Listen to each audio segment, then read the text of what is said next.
Good morning, weirdos.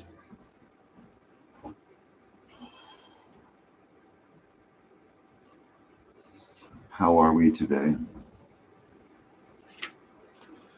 I'm still on the mend here.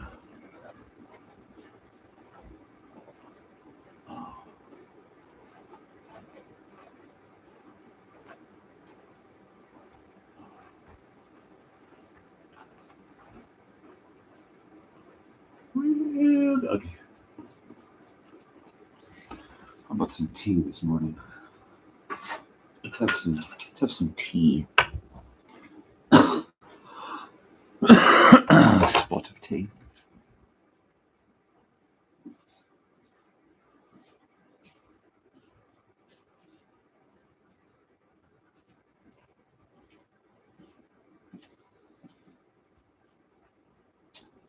Well, look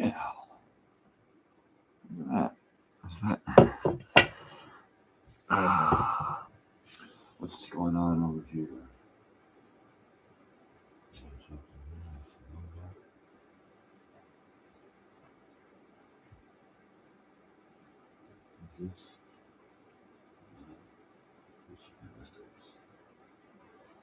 These are my things. These are all of my things. These are the things that I like to have with me. Let's see. We got a live mic.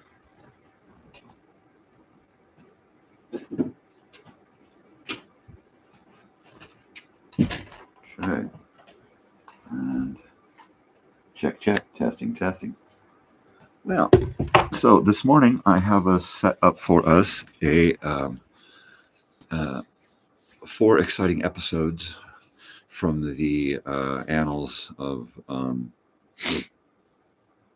Captain Midnight. All right. So I've set up my sound a little differently, so we won't be using the mic. We'll be going directly into my mixer. So let's get started and listen to some old time radio.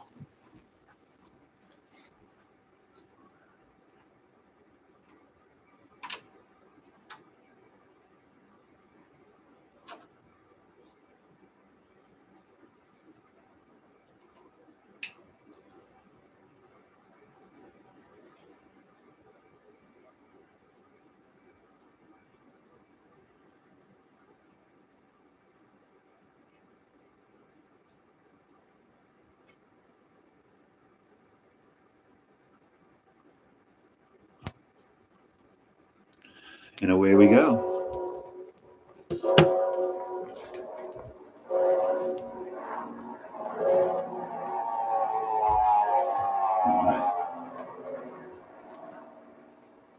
The Skelly Oil Company presents Captain Midnight.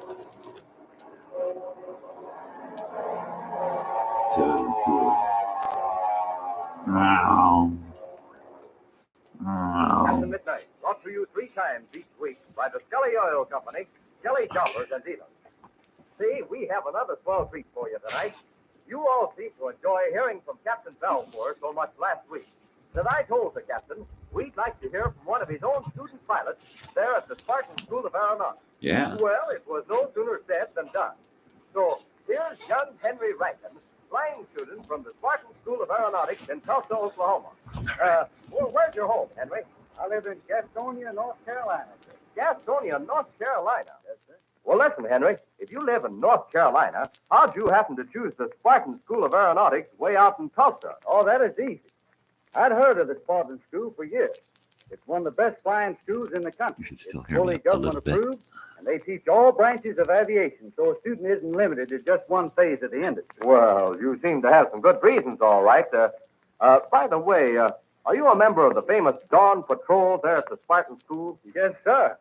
Every student pilot in the school is a member of the Dawn Patrol. I think it's one of the greatest flying clubs in the country. The biggest thrill of belonging to the Dawn Patrol is going on one of our big cross-country flights when we start out with as many as 15 planes and hop off for some city 500 or 600 miles away. Hey, boy, that must be a thrill. By the way, I understand you're training pilots for Uncle Sam there at the Spartan School as well as private flyers. Yes, that's true. We have a staff of 50 instructors and 67 training ships for the use of the student pilots. Hey, I had no idea the school was that large. Oh, yes, and that's not all. We have 17 modern buildings and 5 separate flying fields. Boy, I can see that's really some air school. But tell us now, Henry, what part of your student training do you like best? Well, of course, the flying, the actual flying, is the most fun. But all the work is mighty interesting to anybody that believes in the future of aviation. We study radio, navigation, meteorology, airplane mechanics, and even learn all about airplane construction there at the Spartan factory where they make those famous Spartan monoplanes. Well, you certainly should be well trained when you graduate from the Spartan school. Say, when I buy my first plane, maybe you can be my chief pilot. Okay, Don Gordon. And we'll use nothing but Skelly Air Max gasoline and good old Skelly Tagaline motor oil, just like we do down at the Spartan school. All right, Henry. Boy, it's a deal. Thanks a lot for coming up here tonight. And I'm speaking for every Flight Patrol member when I say happy landing. And now to Captain Midnight. The famous pilot constructed a revolving antenna with a circular base on which are marked the points of the compass in the hope of discovering which direction the mysterious radio signals are coming from. As our adventure opens today, the scene is late at night outside the workshop of Senor Paredes' hacienda. Captain Midnight, Chuck, and Pablo are gathered around the crude apparatus which Captain Midnight and Chuck have made. The sound of a voice speaking indistinctly is heard coming from the radio. Listen. What can we do, mi Capitan? There's only one thing we can do, Pebbles. We've got to get this radio tuned sharper. Now then, Chuck, here's what you do. I'll see if I can tune it in clear, and if I do, you turn the volume up while I rotate the antenna. Right, you are, Captain All right, Midnight. I just can't seem to get it on the nose. Well, the whole trouble is it requires a too sensitive setting. Yeah. Oh, listen to that. It's much better now. Now we're getting somewhere. Quiet, now, quiet. I'll see if I can improve on that. No, that won't do. I should have left it where it was. Help! We must have help at once. Injured man needs attention. Our location as follows. Well, why does he not continue? Oh, he is continuing, Pebbles, but we can't hear him. It must be Major Steele or Bud Conley. No one else would be using that wavelength. Well, I'm going to give this thing a rest. I'm going to cut the switch. Now, we'll look at this antenna, and we'll make some calculations. I saw you moving the antenna. Did you get the position where the signals came in loudest? Yes, as well as I could. Didn't have much time, though. Oh, see, the time was very short. The voice came in, and then it goes. What kind of a reading did you get? Here it is. Here, take a look at it.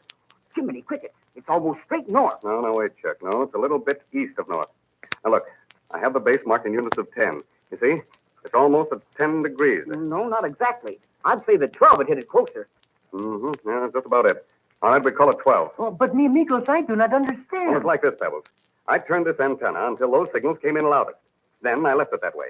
Upon reading the degrees at the base, we find out the exact direction from which those signals were coming. Oh, that's the wonderful thing. Now you know the direction in which to fly. Mm-hmm. That's the whole thing, Pebbles. It may not be exact, but it's as close as we can get with what we have to work with. Now, where's that map we were looking at? Oh, here's the map. Oh, fine. Now, right now, spread it out on this table. There. Now then, let's see what kind of a direction 12 degrees would be. Mm-hmm. Oh, wait, there's a board with a straight edge over there, Pebbles. Hand it to me, will you, please? Well, see me, Captain. Ah, that's it, thanks. Now then, here we are at Senor Paredes' hacienda. Now, we draw a line straight north. But how do you find the 12 degrees, mi Capitan? I'll show you that, Pebbles. Now, here's a circle I made with a piece of cardboard. You see, now it's marked off in degrees, starting with 0 and going to 360. This is what we call a protractor. It's used to lay off courses on a map. So you see, Pebbles, your aviation course is beginning right now. Now then, you see, we put the protractor on the map with the center at the hacienda. The 0 point, or true north, is turned so it coincides exactly with the true north line on the map. Now then, here, I put a dot with my pencil at 12 degrees right there. Shall I take off the protractor? Yes, Chuck, go ahead. There. Now, Pebbles, I take the straight edge, I draw a line from the hacienda to the dot which I made with my pencil. Now, that will be the direction from which the signals came in loudest, and will be the course which we will have to follow. When will we start? Well, at daybreak, and let's pray for good visibility, because that's something we've got to have in order to do any good. Oh, please, mi Capitan, I should like very much to go with you. Oh, listen, someone's coming. Oh, see, it's Don Juan and Senorita Patsy. Ah, mi Capitan. You have had the success? Well, Senor Paredes, yes and no. We heard a voice all right, but we're not absolutely sure it was Major Steele or Bud Conley. But did you hear someone? Was it on the Spartan's wavelength? You bet it was, Patsy. Right on the nose. See, and we hear the voice call for help, Patsy, and he tells about the injured man. An injured man? Gosh, Captain Midnight, it must be Major Steele or Bud Conley. You have made a decision, mi Capitan? You take off in the airplane? Yes, Senor Paredes. I'm taking off at daybreak. Chuck and I have checked that ship left here by Gardo. Seems to be in good condition. See, I have asked El Capitan Midnight to let me go along. No, Pablo, you should not do that. If El Capitan Midnight wishes you to go with him, he will ask you. Oh, that's all right, Senor Paredes. Pablo is eager to do some flying, and I don't blame him. Yeah, but the more I think of it, the more certain I am that we'll have to leave him behind. Oh, it's a big disappointment, El Capitan. No, Pablo, you must not say that. You should have not asked him in the first place. Oh, now you'll have plenty of chance to do some flying later on, Pebbles. And here's the situation. The plane will only hold 4 people, and we'll have to take some supplies with us, too. Gosh, if somebody's hurt, we've got to take along a first aid kit. You bet we have. And we've got to be prepared to camp out if necessary. But who are going, Captain Midnight? I'll answer that, Patsy, by outlining what we need. Now, we're going to fly a course that at best is none too accurate. We'll have to fly high, and I need 2 persons, one on each side, to watch over the side of the ship. Well, they should be persons who have had a good deal of experience in picking out ground objects in the air. Well, very definitely, that means you and Chuck. Gee, that's swell. We'll do the best we can. If Major Steele and Bud Conley have at a forced landing along this course, we've got to locate the plane the first time over. We won't have any time to waste making circles and flying back and forth. Si, senor, es verdad. It is the truth. Besides, we won't have any extra gas. But mi Capitan, that makes 3 people. There's still room for 1 more. Yes, I know it, Pebbles. And I know how anxious you are to go, but that other place must be taken by someone who's an experienced nurse. That means Patsy's mother. Ma's a wonderful nurse. And another thing, Ma knows how to set broken bones and fix up injuries. You bet. Well, that makes up the crew. But, mi Capitan, you will return again? Certainly, senor. I don't know exactly when, but we'll come back sometime. But gosh, Captain Midnight, what about Pinky Drake and Slim Pool? They've got to have some way to get home. Well, I'll either fly back or send Chuck for Pinky and Slim, and Pebbles here at the same time. Then you will take me to the Spartan Flying School? Yes, Pebbles. Either Chuck or I will see that you get there. Oh, whoopee! It's the cat's mustache. Well, I guess we better break up now. We've got a lot of packing to do, and we've got to get some sleep. Just 1 minute, El Capitan. I have the good news for you. Yes, Senor Paredes, what is it? I have delivered the prisoners to the authorities.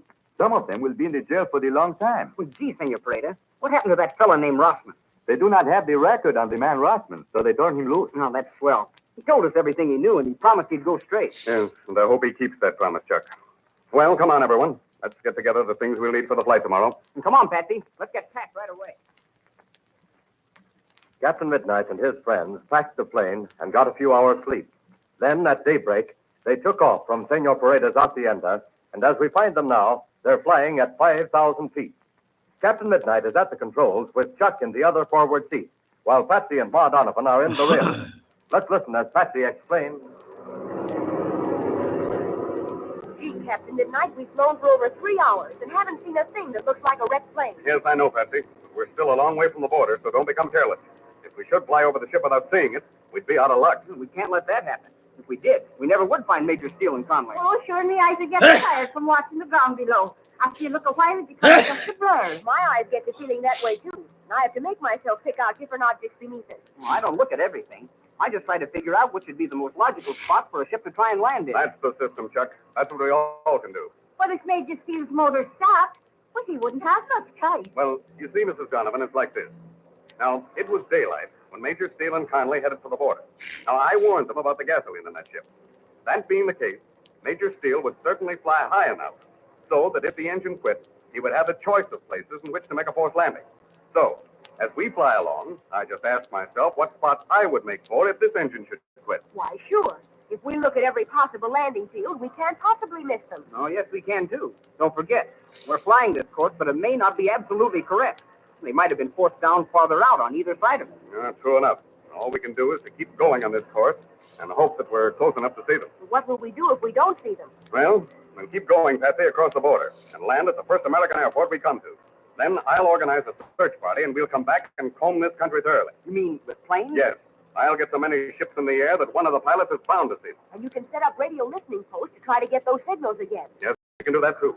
And by having several different posts like that, we can tell their position within 5 or 10 miles. Sure. You can get their position by triangulation. Whereas now, all we know is that they're somewhere along a straight line. Well, sure, and why don't you turn on the radio again? Maybe we can hear them now. Well, I've tried several times. We haven't had any luck. Quick, However, Captain Midnight. Look down on the left. I think I see something. Where, Patsy, where? Oh, I see it. What? It looks like an airplane wing. Yes, it does. and we're going to look.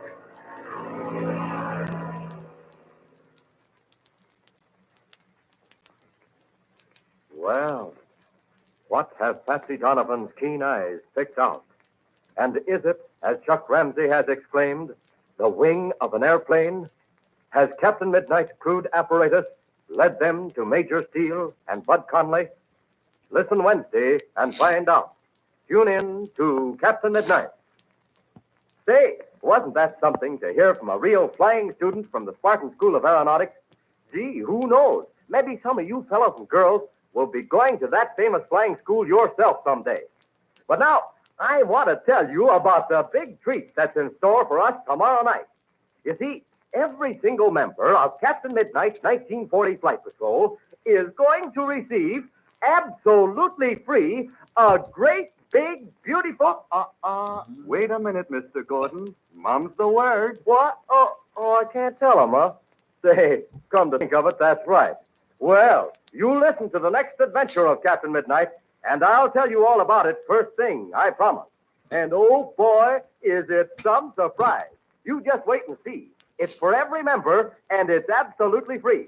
So don't forget, tune in again Wednesday, same time, same station, for further transcribed adventures of Captain Midnight. Brought to you every Monday, Wednesday, and Friday by the Skelly Oil Company, Skelly Jobbers and Dealers.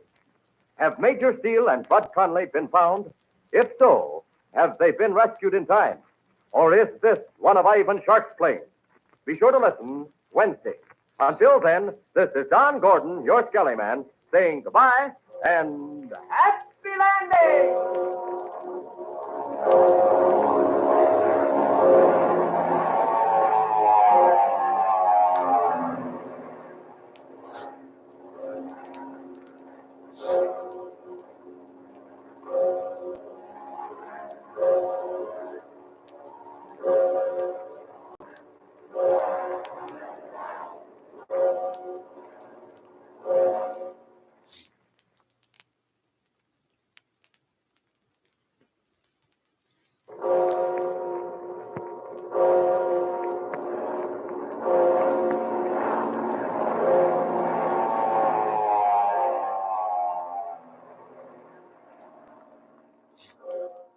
The Skelly Oil Company presents Captain Midnight.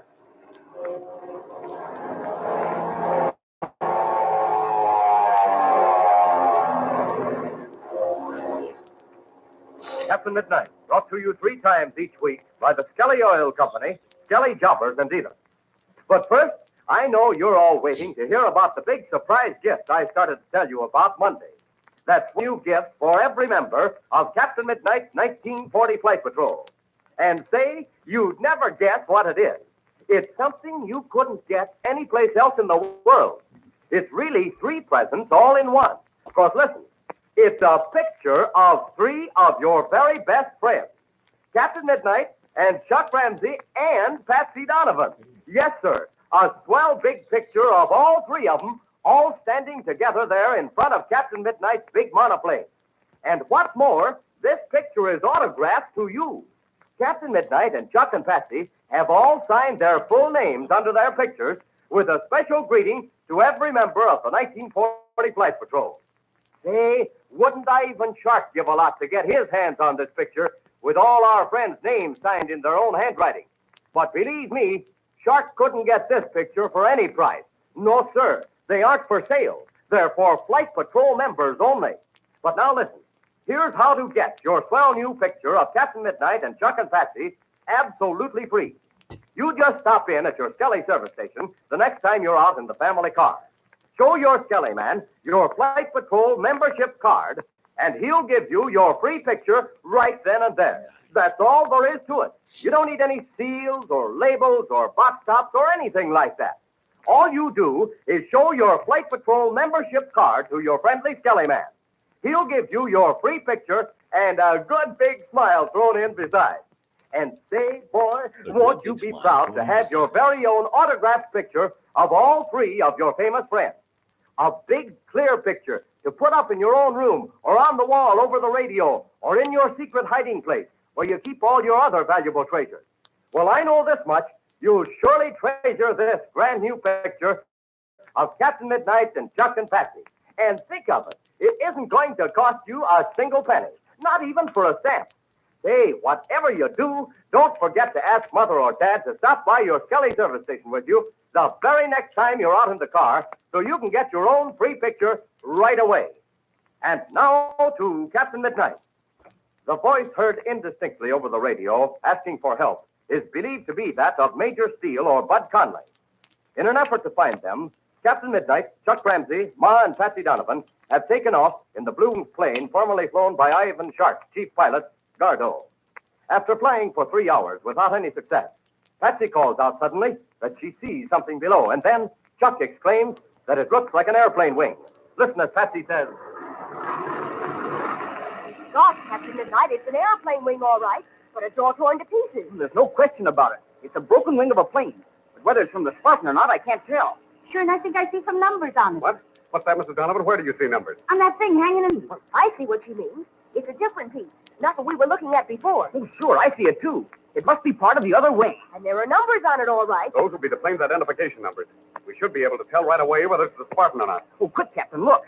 I can see only 3 numbers. The rest must have been torn off. Where are they, Chuck? Oh, wait. I see them. And wait a minute. I'll bank the ship a little bit. Oh, yes, now I can see better. The first numeral is 7. The next one is 2, and the one following that is 3. It must be the Spartan. Those were the last 3 numerals of our identification number. There can't be any doubt about it. And that's what's left of it. Oh, but if you heard Major Steele's voice, he must still be alive. Well, now watch it now. Uh-oh, we're down plenty low. I'm going to circle around, see if there are any signs of life. Now watch it.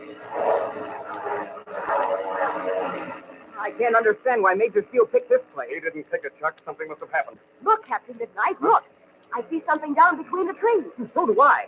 Hey, it's the fuselage. That's what it is. You're right, Chuck.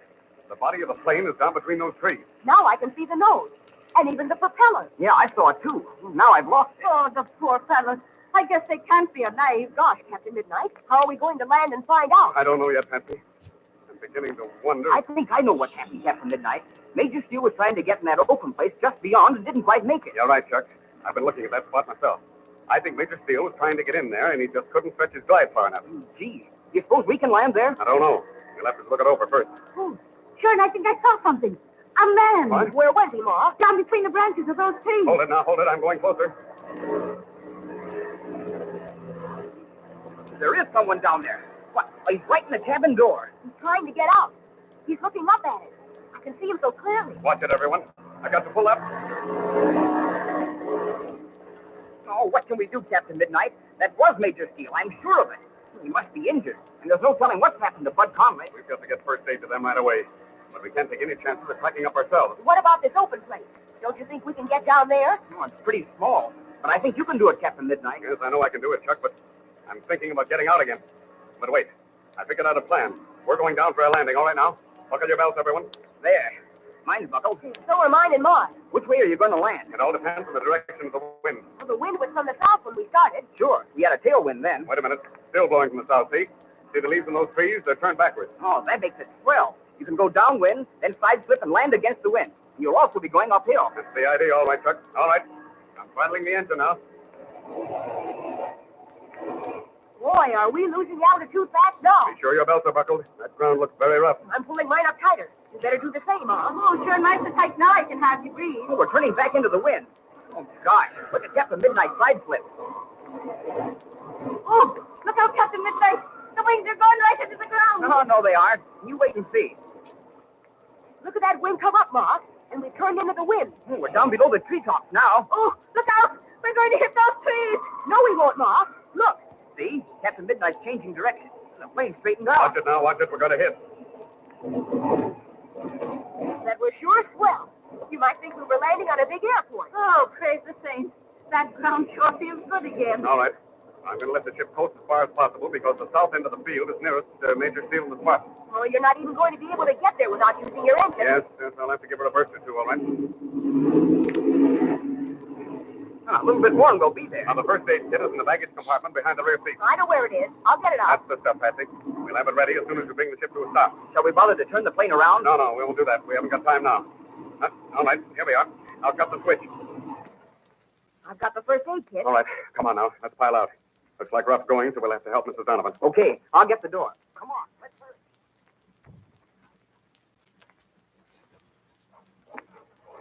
Come on, we're almost there. I see the nose of the ship. Look, Major Steele seems terribly weak. He can hardly walk. Oh, Major Steele! Major Steele! I'd hardly know him. Look at the beard on his face. Barry, what in the world has happened to you? Conley. He's inside. Help him first. Oh, what's the matter with him, Barry? Is he hurt bad? He doesn't get hurt. Plain. He's sick. Some kind of a fever. Oh, have you got any water, Major Steele? Yes. Donovan. In a thermos jug inside the cabin door. Oh, quick, Patsy. Give me that first aid kit. Go in. Help him quick. Are you all right, Barry? Yes, I'm all right. Just a little bit weak. Go in with Conley. He's in the cabin. All right, we'll be out in a minute. Come on, Mrs. Donovan, you and I'll go in first. Is there anything Patsy and I can do? Yes, Chuck. Go back to the ship and bring back that small alcohol stove. Open a can of bouillon and fix some broth for Major Steele. Well, that'll be fine. But hurry. Hurry to Conley. Patsy and I'll be back in a jiffy. All right, Mrs. Donovan. Let me help you into the cabin. Yeah, that's it. There, now I'm all right. Oh, sakes alive. There's Conley on the floor, lying on some blankets. Yes. He's got a high fever, I can see that. Oh, there's some quinine tablets in the first aid kit. We've got to get a couple down his throat. Oh, yes. There's the thermos jug that Barry spoke of. Oh, here's the bottle of quinine tablets. Now, give me the cup and the thermos jug. Oh, wait a minute. All right, here you are. You won't be able to get him to swallow these tablets the way they are. You'd have to grind them into powder. Oh, I dropped them in this cup. Here's a little stick. I'll grind them into powder with that. There you are. It won't take a second to grind them up. Oh, sure, they're crumbling up good. Now, there, that's enough. Now pour some water into the cup. There, that should be enough. Now hold him up if you can, and try to get this down his throat. Come on now, Bud. Come on, old boy. We're trying to help you now. We're going to bring you out of this, Bud. Oh, sure, he won't open his mouth. I'll see if I can force it open. Come on, Bud. Oh, there, now you've got it open. There, Bud, there.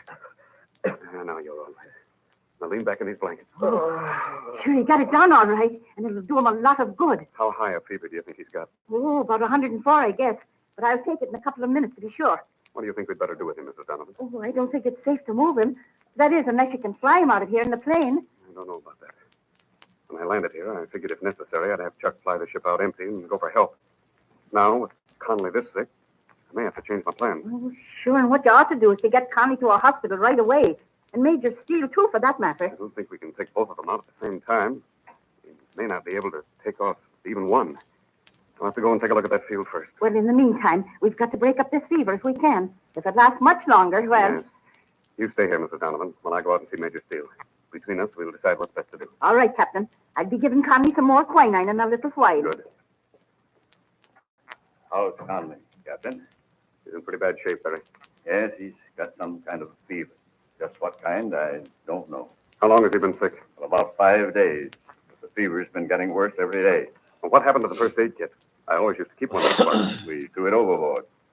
Threw it overboard? Yes, we were having engine trouble. We were getting lower and lower. Finally, just clipping the treetop. We kept throwing out things to stay in the air. Those blankets Conley is lying on were all we had left. Yes, I guess something like that must have happened. Otherwise, you never would have landed here. I was trying to get to that open place, straight ahead. The place where you landed. But we just couldn't make it. You're lucky to be alive, judging by what I see. Both wings were torn off, and we settled into the tree. Luckily, the engine wasn't hurt. We had some gas left. Not very good, though.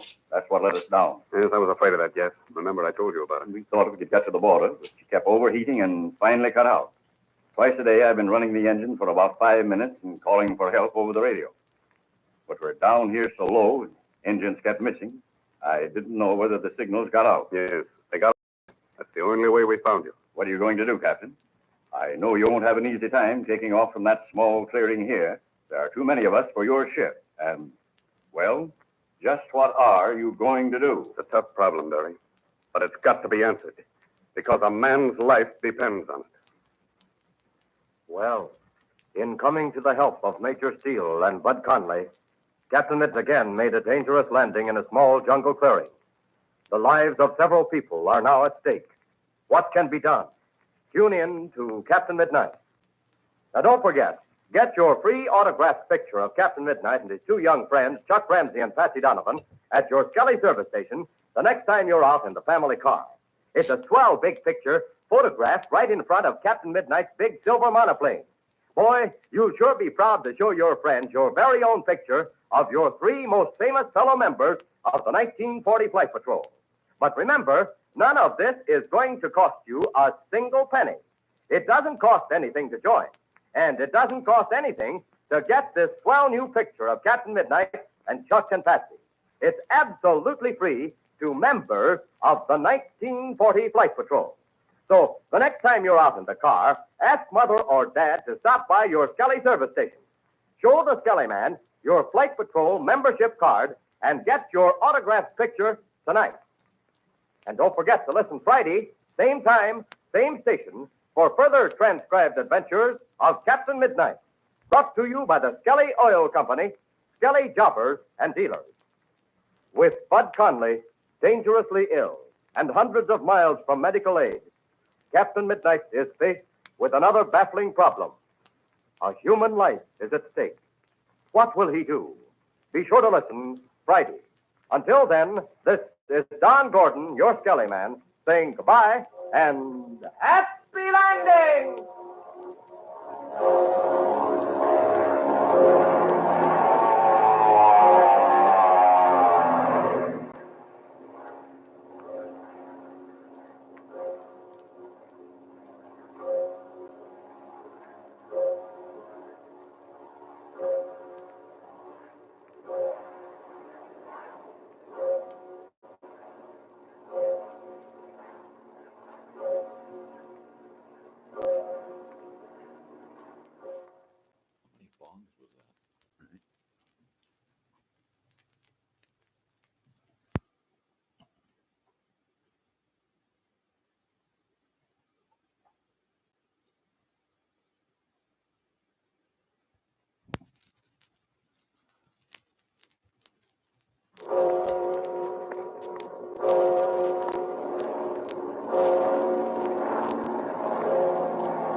The Skelly Oil Company presents Captain Midnight.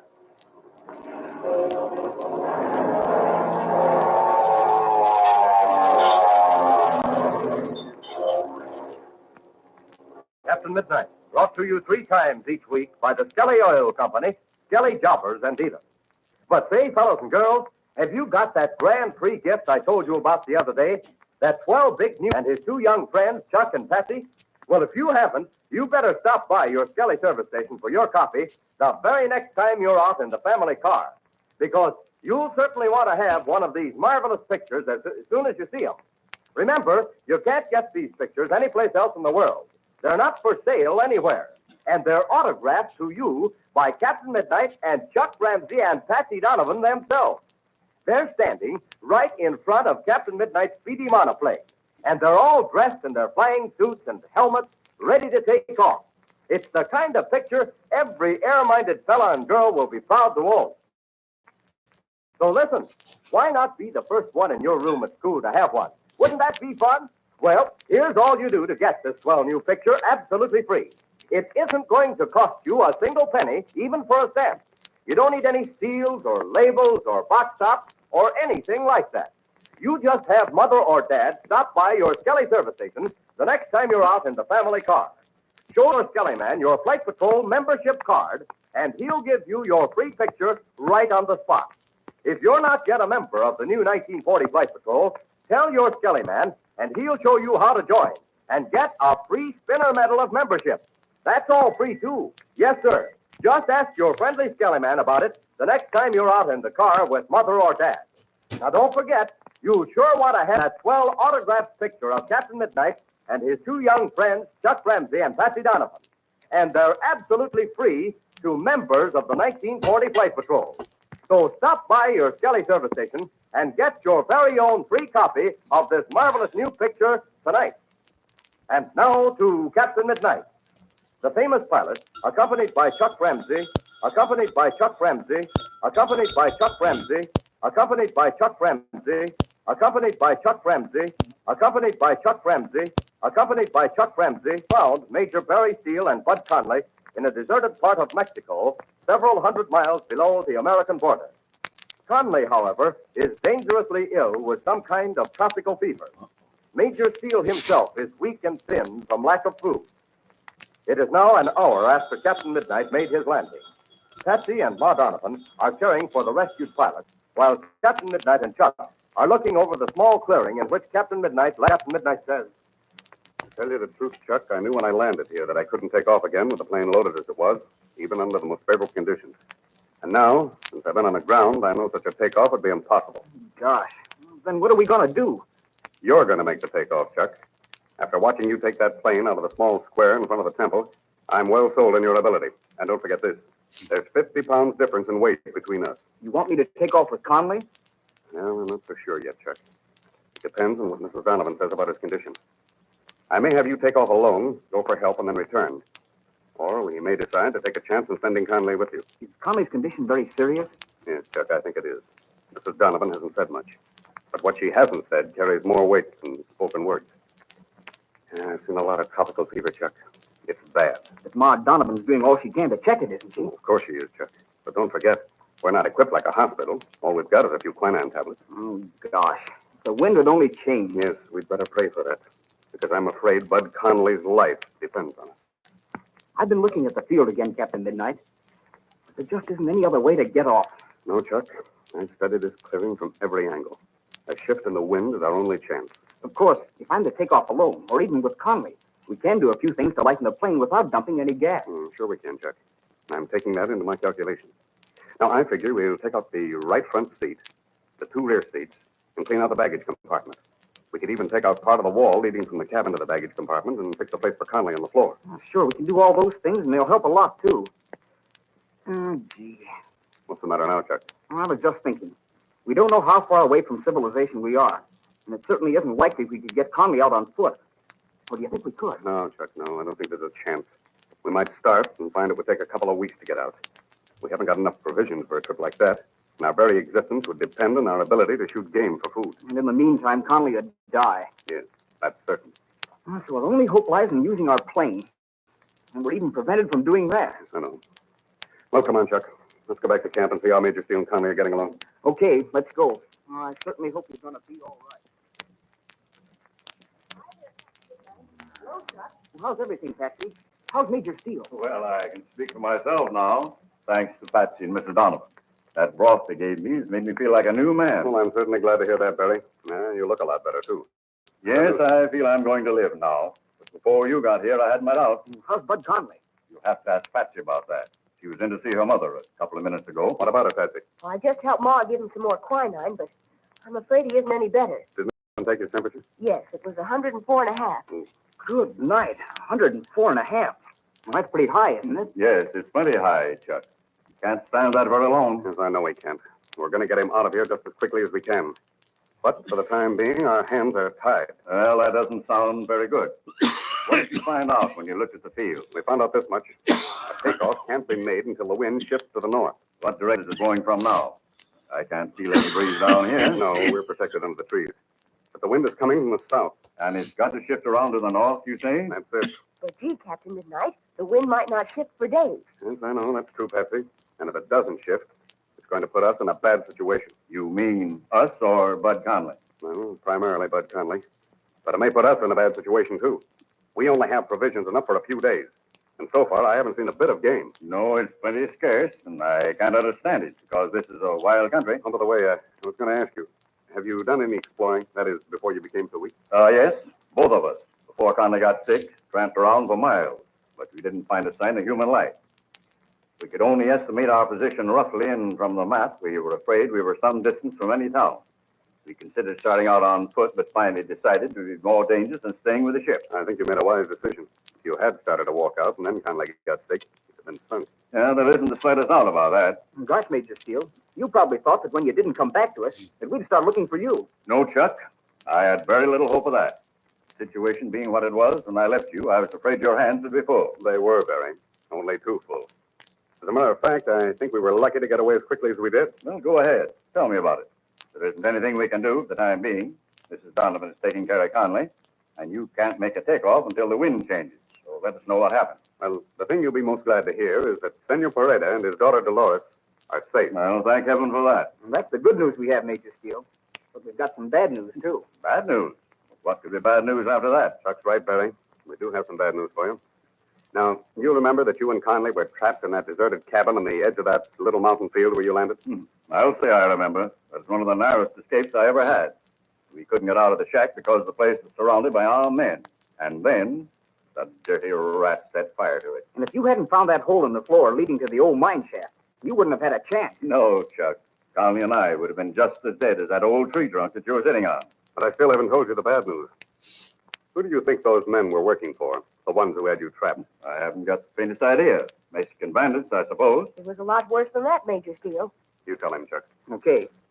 Well, Major Steele, those men were working for Ivan Shark. Ivan Shark. Well, what do you know about that? Yes, it was Ivan Shark.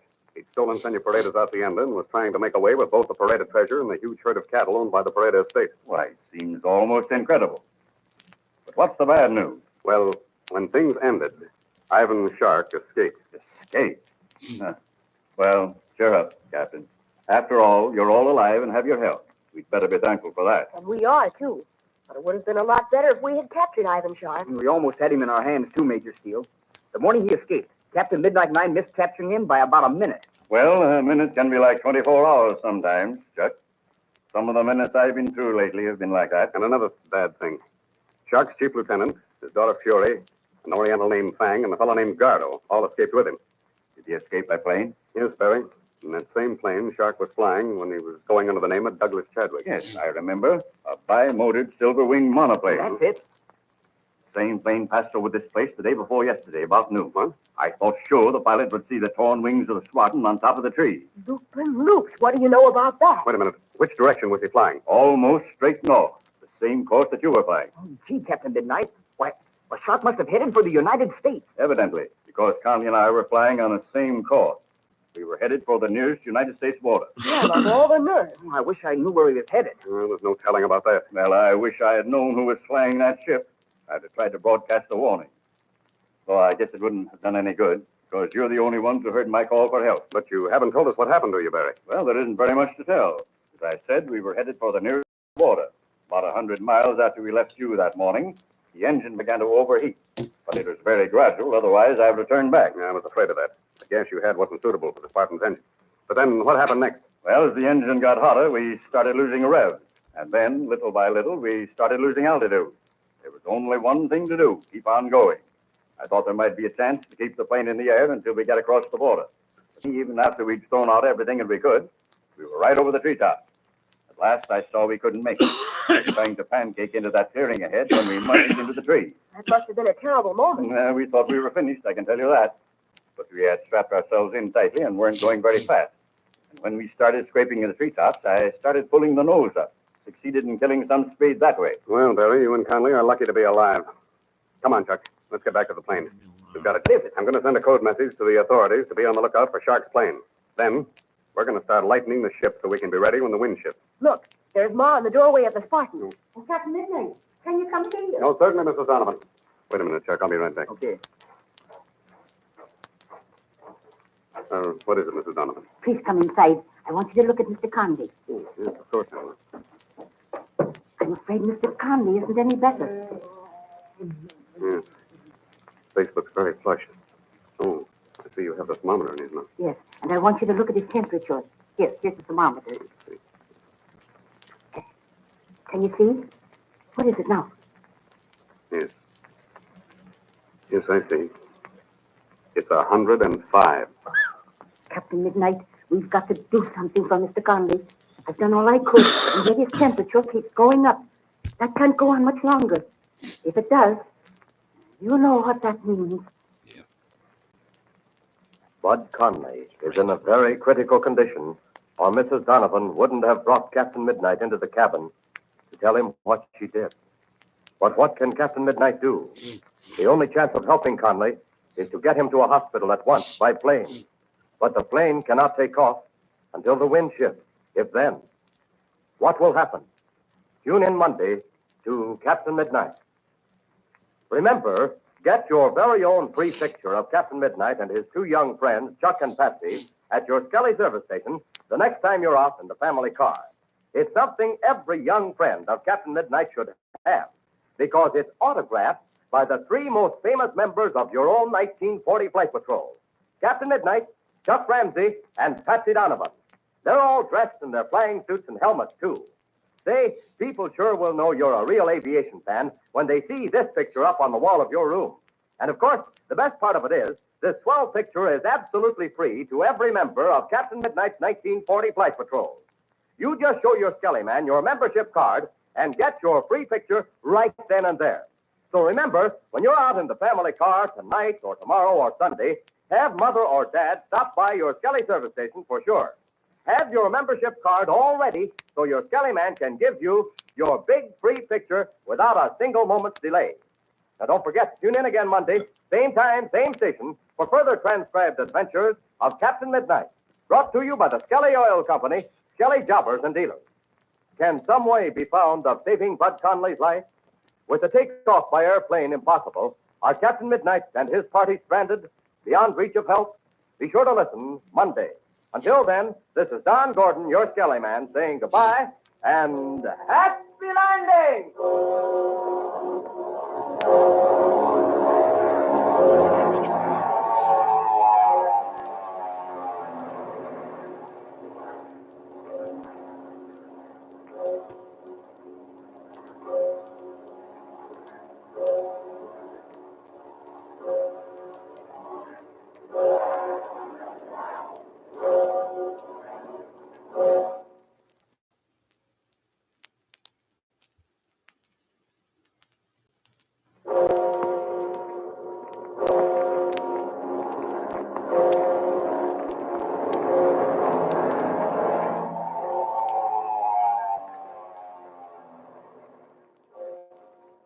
The Skelly Oil Company presents Captain Midnight.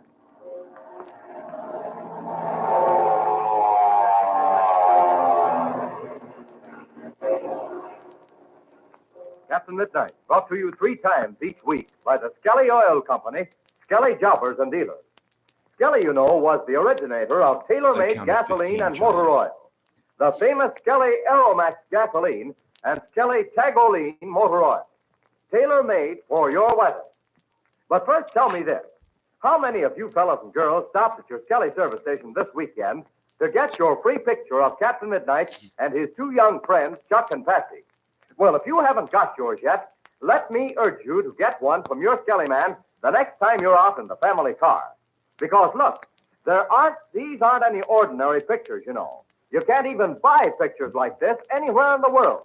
But you can get them free at your Skelly service station if you're a member of the 1940 Flight Patrol. And say what's more, this picture is autographed to you by all 3 of these famous members of your own big radio club: Captain Midnight, Chuck Ramsey, and Patsy Donovan. They're all dressed in their flying suits and helmets in the picture, too. And they're standing right beside Captain Midnight's sleek monoplane. Boy, oh boy, will you be proud to show this swell picture to all your friends. You'll pin it up on the wall of your room, too, I'll bet, and you'll think more of it than almost any picture you ever own. But look, did you know this? You don't have to spend a single penny to get this marvelous picture of Captain Midnight and his 2 young friends. No, sir, not even a penny for a stamp. You don't need any seals or labels or box tops or anything like that either. All you do is show your Skelly Man your Flight Patrol membership card, and he'll give you one of these swell pictures absolutely free right then and there. Just stop at your Skelly service station the next time you're out driving with Mother or Dad. Now, if you're not a member of the 1940 Flight Patrol, your Skelly Man will tell you how to join. And that's free, too. Why, you even get a free Flight Patrol Medal of Membership that spins. But above all, you'll want your swell new picture of Captain Midnight and those 2 grand youngsters, Chuck Ramsey and Patsy Donovan. So remember, to get your own free copy of this marvelous picture, ask Mother or Dad to stop in at your Skelly service station the next time you're driving by. Show your Skelly Man your Flight Patrol membership card and get your very own autographed picture of Captain Midnight and his friends absolutely free. And now to Captain Midnight. Unless medical attention is obtained for Bud Conley, who is stricken with fever, Conley is liable to die. He, his chief, Major Barry Steele, and Captain Midnight's party are far from civilization in Old Mexico. The clearing where Captain Midnight landed his plane is so small that a takeoff from it cannot be made except in one direction, and then after the wind shifts. It is now early afternoon, and Captain Midnight and Chuck Ramsey are standing near their plane on the edge of the field talking things over. Let's listen as Captain Midnight says. No, Chuck, there hasn't been any change in the wind at all. If anything, it's stronger. Oh, gosh. I was sure hoping that wind would shift. But now there doesn't seem to be any chance. I'm afraid not. It's clear. Certainly looks as if conditions are going to stay as they are indefinitely. From what Ma Donovan says, I guess Bud Conley must be pretty sick. She didn't say in so many words, but I don't think she believes there's a chance for him if we can't get him out of here right away. Gee, there's something we can do? Something we hadn't thought of before? I don't know what it'd be, Chuck. Of course, we might have overlooked something. You radioed a code message about Ivan Shark's plane, didn't you? Yes, Chuck, I did. And at the same time, a message telling him about our situation here. And there's nothing more I could say. They could drop provisions for us. Sure. That wouldn't help Bud Conley. They could drop medicine for him. Yeah, they could do that, too. That isn't getting him to a hospital, and that's what he needs. It wouldn't do any good for anyone to land here. They'd be in just as bad a fix as we are, unable to fly out again. Has Conley got a family? Yes. He's got a wife and 4 children. Oh, gosh, Captain Midnight, that's terrible. We just can't let him die. Well, listen, Chuck. I've thought of one thing, but it might take too much time. What is it, Captain Midnight? Now, look down the field here. You will probably be the one who wants to take off. Now, the plane will be turned around with its tail right between these trees. The takeoff will be straight ahead toward the north. You see that, don't you? But I see those tall trees in the way. Yes, you're right. And that's the plan I had in mind. Well, gee, Captain Midnight, what about those trees? Now, look. Take a careful look, Chuck. And just try to imagine what it would be like if some of those trees weren't there. Why, if it weren't for 3 or 4 of those high trees, there'd be a lot more room for a takeoff. Absolutely, Chuck. As a matter of fact, if just 3 of those trees were out of the way, it'd make all the difference in the world. In fact, I think that you, weighing less than I, could take off at Bud Conley, even downwind, with those trees gone. I could do it. I'm sure I could. Oh, but how can we get rid of those 3 trees? Look how big they are. Yes, that's the whole trouble, Chuck. All we've got is a very small hatchet. It would take days to chop through those big trunks. And also, you wouldn't know which way they were going to fall. Well, I don't think that'd make much difference. The wheels of the plane would be off the ground before you got that far. If those 3 trees were out of the way, we could get Conley out of here even if the wind doesn't change. Yeah, but I'm afraid there's no way to get them down short of a tornado. Do you suppose there's anything else we could take out of the plane to make it lighter? No. Done all we can. Anything else would weaken the structure. Yes, I guess you're right. But gosh, Captain Midnight, what are we going to do anyway? I mean, when we do get out. We can't stay here forever, even if we are too late to save Conley. Well, the first thing we've got to do, that is after we get across the border from here, is to go back to Senor Paredes Hacienda for Pinky Drake and Slim Pool. Then put Pablo in that flying school. And then Yes, but what about you? What's going to happen to you? I've still got that big job in my hands, Chuck. Ivan Shark? Yes. I don't know what the pursuit of Shark might lead to. It may take me around the world again before I'm through. But can't I come along? I've helped you before. Well, at least a little bit. You've no idea how much you've helped me. And it isn't just the actual help you've given either. It's the company, the companionship that has meant more than anything else to me. I'm glad to hear you say that. After all, I'm just a kid. I know I make a lot of mistakes, and I'm not, the sort of a companion an older person would be. I've come to rely on you so much that I wouldn't quite know what to do without you. You've been just like a father to me. To be truthful, you've been more than a father to me. What do you mean, Chuck? Well, it's like this. I don't know whether you've ever noticed it or not, but lots of kids never have any fun with their fathers. They respect them too much. Oh, gosh, I'm getting sort of all mixed up. No, Chuck, no. You mean that lots of kids respect their fathers so much that they're afraid to have any fun with them? Well, that's it. That's it exactly. A kid looks up to his father so much that his father seems, he seems too far away from him. Yes, I know only too well what you're talking about. Now, Chuck, I've seen hundreds of fathers and sons like that. And I've always said that if I had a son of my own, it certainly wouldn't be like that at all. You wouldn't be, and you haven't been with me. You take me into your confidence. You let me know what you're thinking about, what you're trying to do, and I guess, I said lots of fathers don't do that. No, Chuck, they don't. That's where they make a big mistake. They gradually grow apart, and they finally live in different worlds. The boy doesn't know anything about his father's problems, and the father doesn't know anything about his son's. Except when the boy does something wrong. And then he gets punished. Yes.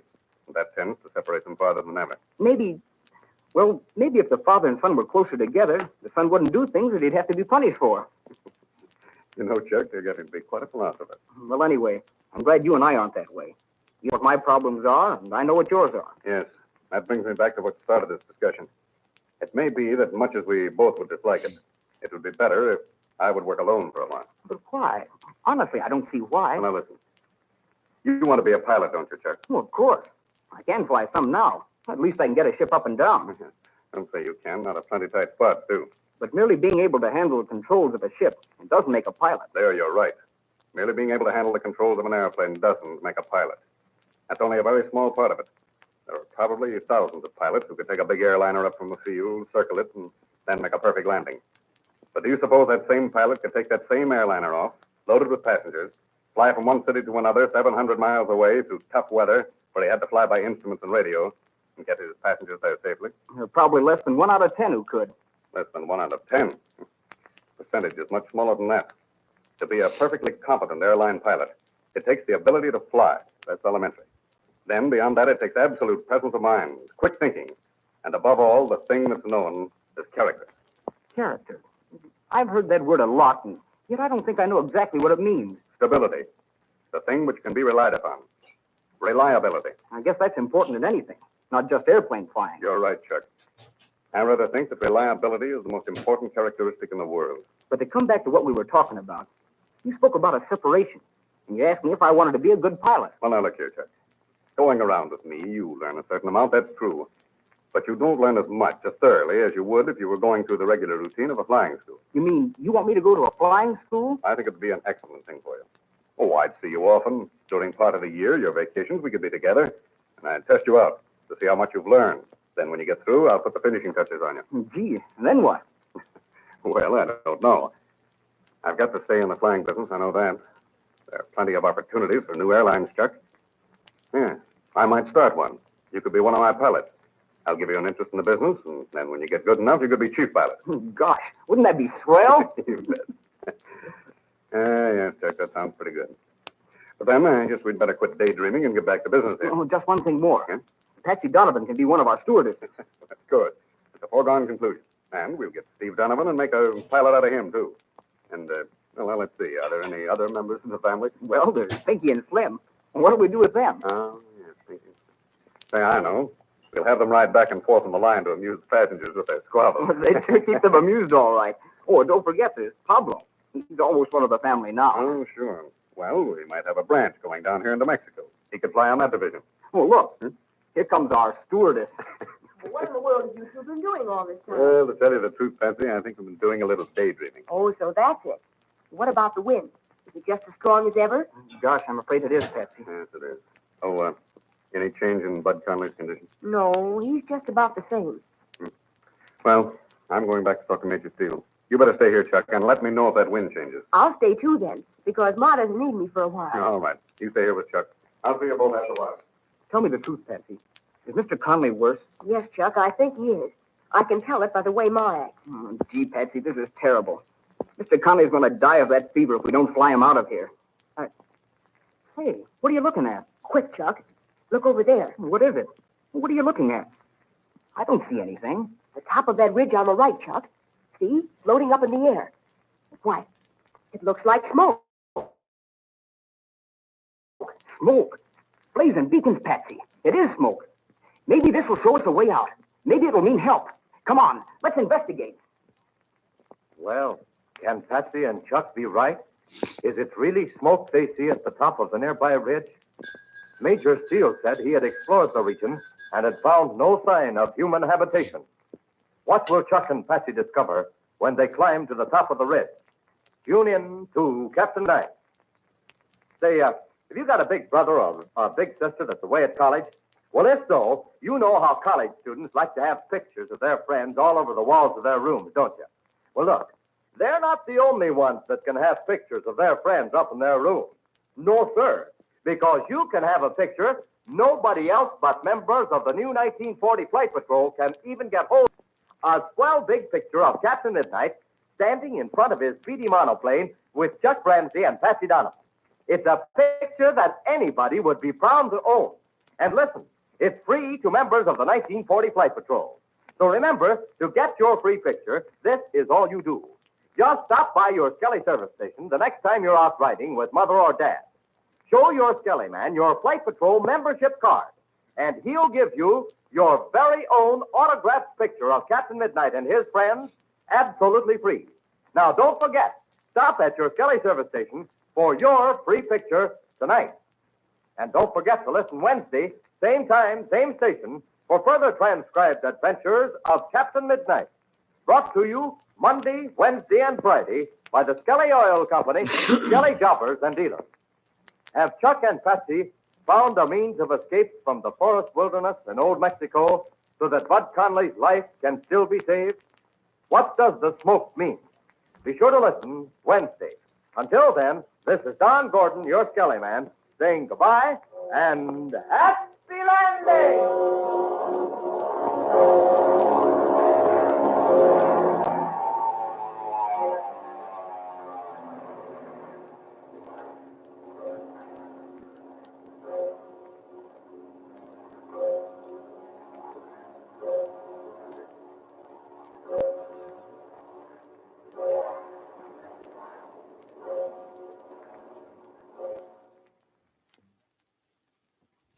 $14.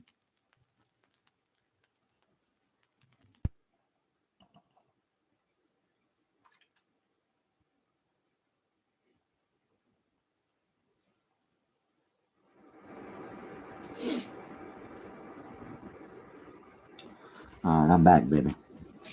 Well, once again, that was Captain Midnight, one of my favorite shows from my childhood. All right, so people are wondering, you can't be that old. You're right, I'm not that old. I'm 55.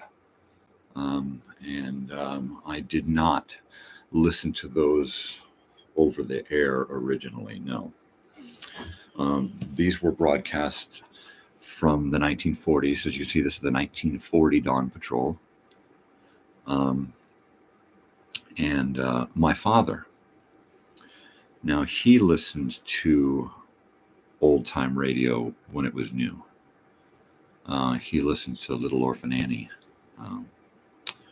and The Lone Ranger and stuff like that.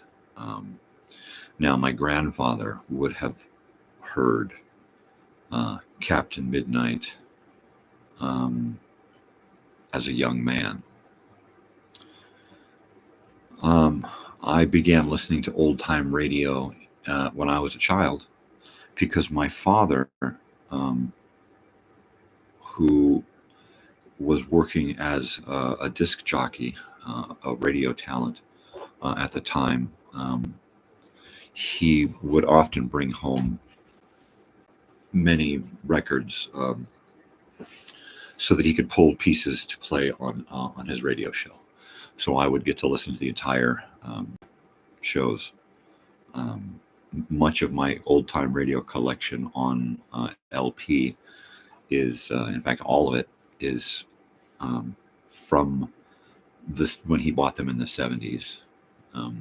The one we just heard was one that he bought to extract excerpts from for his a nostalgia big band show that aired from 1970. I believe he aired from 1974 to 1976 in there, and he broadcasted Friday nights at 5. And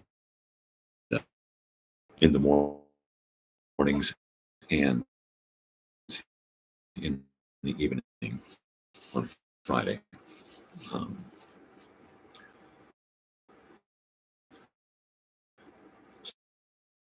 So yeah, I grew up listening to old time radio. What I did hear live or knew over the radio was with the host E.G. Marshall, a great actor and great voice. That was a show on it was syndicated over many I heard it on KNX 1070. KNX 1070 in the evenings after the sun goes. We were listening to it. KNX 1070 as far away as Blue Jay Campground in the Ortega Mountains, and Woodchuck Trailer Park up in Awanga, California, which is pretty far away from Los Angeles, but it's kind of high up, so you're getting a better shot of the signals, not blocked by the mountains if you're on them. And we used to go to sleep at night listening to the 9 o'clock broadcast of CBS Radio Mystery Theater. I was always bummed because was always passing out and could never make it to the end of the show. Now, back in those days, we spent a lot of time living in motorhomes, vans, cars, tents, out and about, kind of escaping the world and what it required of us, what it demanded of us.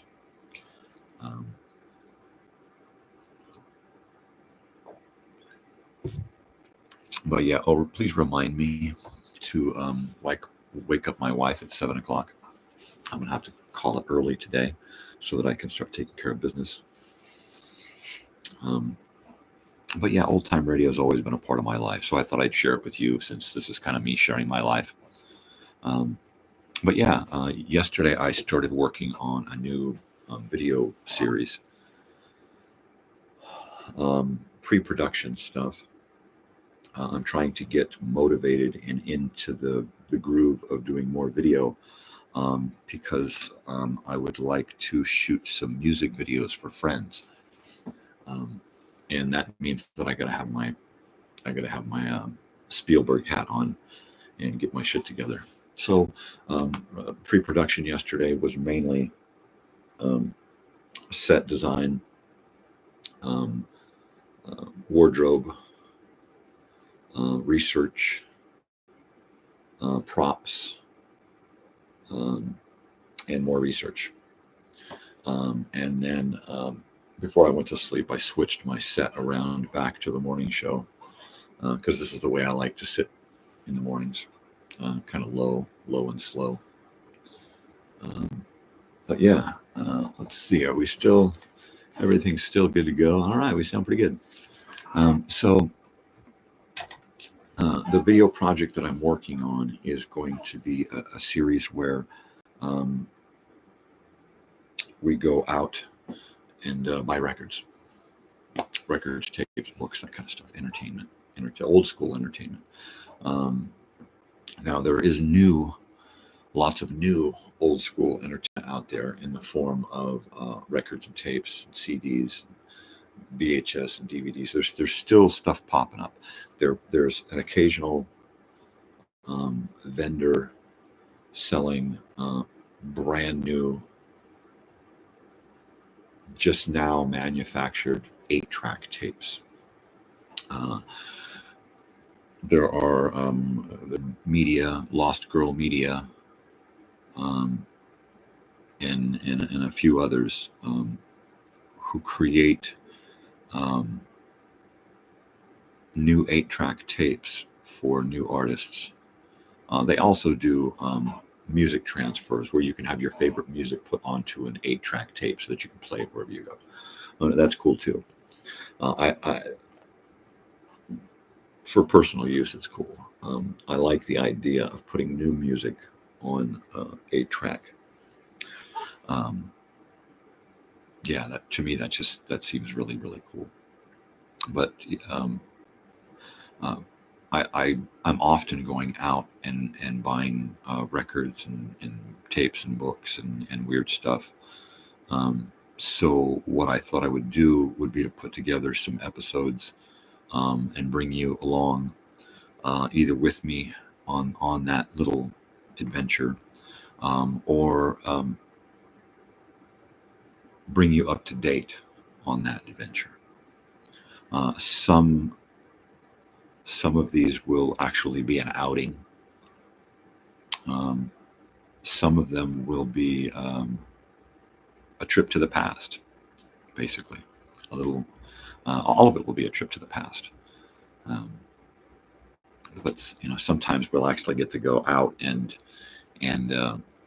go to a record store or a bookstore or something and do a little shopping and see what we find, and then I can share it with you all here. And so my idea is to put together about an hour collection of short segments, not entirely short, I mean 15 minutes the max, 15-20 minutes, and then 2 or 3 minutes the shortest, and variations in between, and I'll put together an hour collection of segments, and bill it as the Sunday morning show, and that way I can take it'll be premiered live on 5 a.m. Sunday mornings, but it will be a pre-recorded program, mainly so that I can edit everything together nice and tight, and only have that 1 hour, okay, approximately. I don't want to lock myself into a time. And then at some point, probably when the following episode airs, then that episode, previous episode, will now be broken down into its segments as well. So you can watch the entire show, or you can just pick out a piece of the show and watch it as its own video. And I think that will please a lot of people, so that if there's something that doesn't interest them in the entire show, then they can just kind of nitpick it, which is cool. That's what I like to do. Sometimes I don't want to watch the whole show. I just want to watch that portion of the show that I'm interested in. That's totally cool. I will be bringing a lot of new material, but I may air an occasional older video, just to kind of give it more life, so that people can say, "Oh yeah, I remember that. Let's go back and look at that again." And yeah, it's a way to get my views up, to get my subscriber count up, and all of that stuff. But who isn't doing that? And I'm just basically trying to get more abilities through more subscribers. The more you help, the more I can do, and the more I can present. And it's going to be a lot of fun. I'm really enjoying the pre-production. So much so that, I was so eager last night that I thought, all right, well, I'm going to start shooting video today. And then, today became this afternoon. This afternoon became this evening. And I found myself sitting in my set, scribbling cue cards and writing and researching the different stores and materials from the stores. So this is going to be a lot of fun. This is going to be really neat. There will be some degree of involvement. I'll need some back and forth. I'll need some what do you call it? Well, it was there and then it went away. There'll be some degree of audience participation.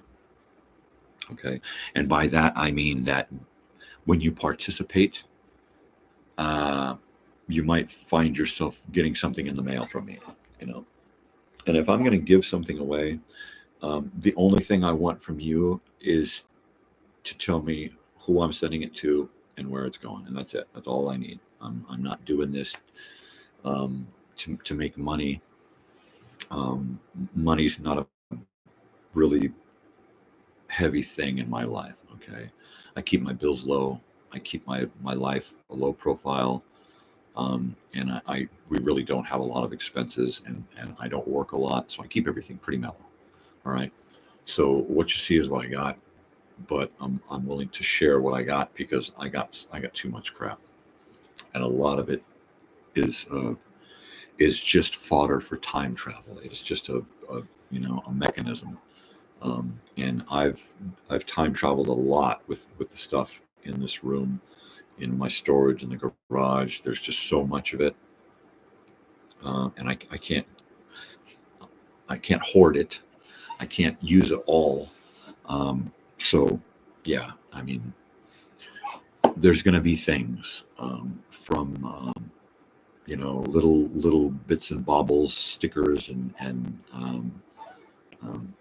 pins and just the funny little novelty items, all the way up to cassettes and records and tapes and stereos, boom boxes, TVs. I mean, I've got so much crap that if you participate and I can get it to you, feasibly, then I'm going to be throwing shit all over the country. Right? And it has to be in the country. I'm sorry, I don't want to ship outside the U.S. Maybe to Canada and Mexico, but that's about as far as I'm willing to push the limits. Yeah, if you're out there and you want to have a room filled with crap like this, let me know. I was looking on Facebook Marketplace the other day, and I came across a couple of bags of 8-tracks that someone was just giving away, right? And boy, did that take me back to about 3 or 4 years ago. I had picked up a couple of little bits and pieces of 8-track stuff, and didn't really have them. I had kind of like a couple of items, right?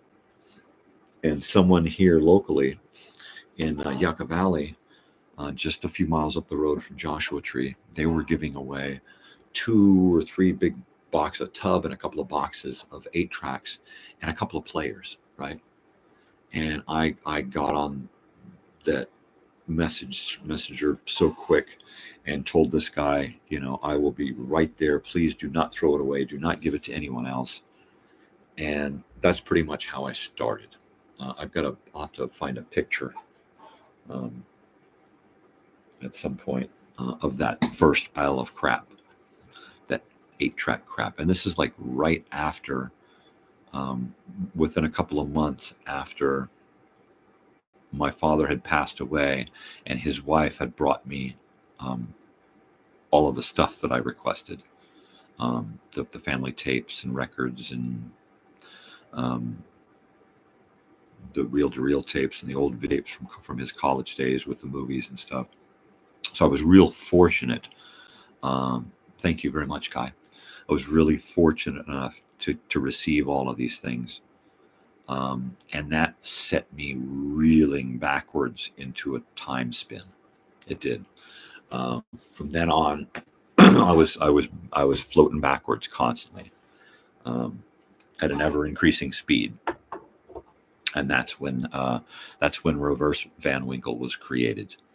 I fell asleep and woke up 40 years ago, and I'm still trying to make sense of it all. She brought me over a couple of crates of LPs that were like such a flux capacitor, right?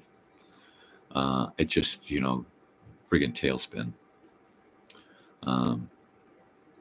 And the reel-to-reels from his college days when he had a radio show, the big giant 3/4-inch U-matic tapes, videotapes from his university days. Yeah. So that just snowballed, and I've been riding that snowball ever since. And it just keeps getting bigger and bigger and bigger. And I don't want it to burst, so I need to unload some of this stuff. So that's where you guys come in. I would love to be able to send you, I've got, sometimes I have doubles of obscure LPs Sometimes I have extra this or that, coffee mugs, and it'd be neat if we were sitting in the morning and we were both drinking from the same coffee mug, right? That'd be cool. Hats, shirts, things. Sometimes I wind up with things that I can't use because they don't fit me, or they don't really fit my personality.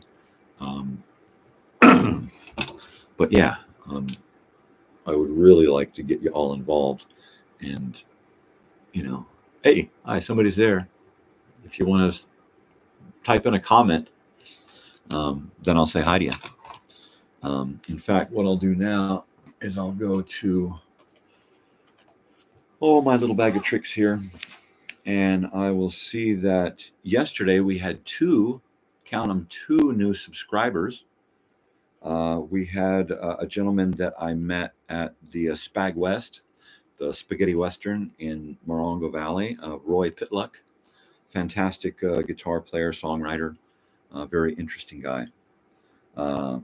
Yeah, can't wait to see you again. He joined our time ship here and is now traveling with us. And Stephen Oates. Stephen Oates is joining us. He is someone who is like me, and has had issues with chronic pain, and a post-musician life. And apparently he subscribed yesterday too. So thank you very much, Stephen. I really appreciate the help on this journey. Yeah, we had that going on. So that's pretty dang cool. I appreciate that. Looks like we got a comment here, and it looks like, hey, Mike in the garage. Yeah, I'm definitely feeling better, Mike. Thank you very much. Yeah, totally. Just missed our old time radio show here.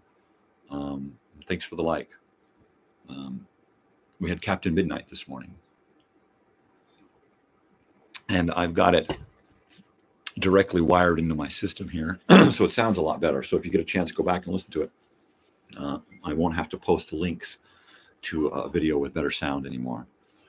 You can hear the LP playing, and I can turn me down, and it just sounds a lot better. But yeah, I've been working on some video projects. I've been working on some new songs. I've really gotten a kick in the ass lately from going out to these open mic nights. Even though Sunday night I failed miserably and got up there, and halfway through Lucille, they cranked up the sound on the stuff, and that's no excuse, but I totally lost my marbles and forgot the words, and stood there open mouthed on the stage going and had to dig back into my head for like what seemed like forever to try to pull the words out. Right on. Well, I'm glad you're feeling good. You're up there in Canada, right? Yeah, tell me about it. Yeah, and of course everybody was real nice. Everybody was just screaming and applauding for me to stay and to work it out, and they were all very supportive. I mean, the place was full; probably had like 50 people in it. I was not expecting that. Yeah, they had video cameras set up because they're getting ready for the awards banquet and their own YouTube stuff. So it was quite the evening. But there's a lot of support in this place. A lot of the acquaintances, the friends that I've made and stuff, they were really supportive. I got a lot of positive feedback. They really liked my voice, my singing, my guitar playing. Unfortunately, my brain went dead and I couldn't remember shit. But that was cool. It's cool. What are you going to do, eh? What are you going to do? You can't fucking do nothing. What are you going to do, eh?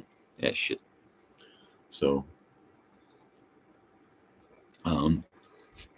yeah, I'm feeling better. I'm back on coffee.